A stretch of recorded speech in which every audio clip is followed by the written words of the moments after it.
sa atin dito, imagine nyo, Maharlika, Roy ng Bagong Lipunan, General Macanas, Maui at iba pang mga vloggers, SAS, andyan, na nag-i-expose ng mga katiwalian sa gobyerno natin, kami pa ang ginigipit ngayon.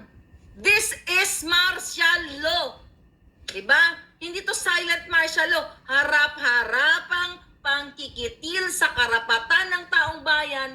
At sabi ko nga, mga palangga, paano na lang mag-i-speak up ang mga general, ang mga binaboy ni Coutinho, yung report natin ng nakataraang general na binigyan niya ng sobre, di ba? Ng mga favorite niyang mga general, pinatawag niya para sa, what do you call it? Sa conference. Okay? Inaano niya, nilolockdown niya o tinatrato niyang timawa. Paano ngayon magsasalita itong mga ito? Di ba? Paano? Digital martial law, yes. Thank you doon sa nag-comment. So, paano nila magagawa yung kanilang trabaho, like sa PDEA, sa AFP, sa PNP, na kapag sila ay nag-voice out o nag-speak up, papatungan sila ng kaso or gagawin silang floating casino. Diba?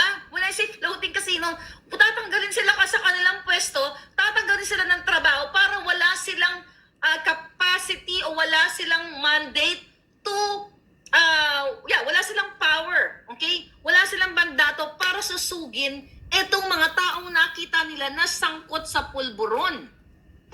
So question, Kuting, bakit ako? Ano ang dinestabilis ako?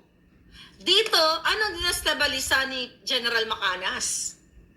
Ikaw at 10 ng pulburonik mong pamilya, kaibigan at 10 nagnanakaw sa kaba ng bayan, kayo ang destabilizer. Dahil kayo ang kumakamkam ng pera, kayo ang sumisira sa kinabukasan ng mga kabataan, nag-abot kaya na ang pulburon sa mga kanto-kanto.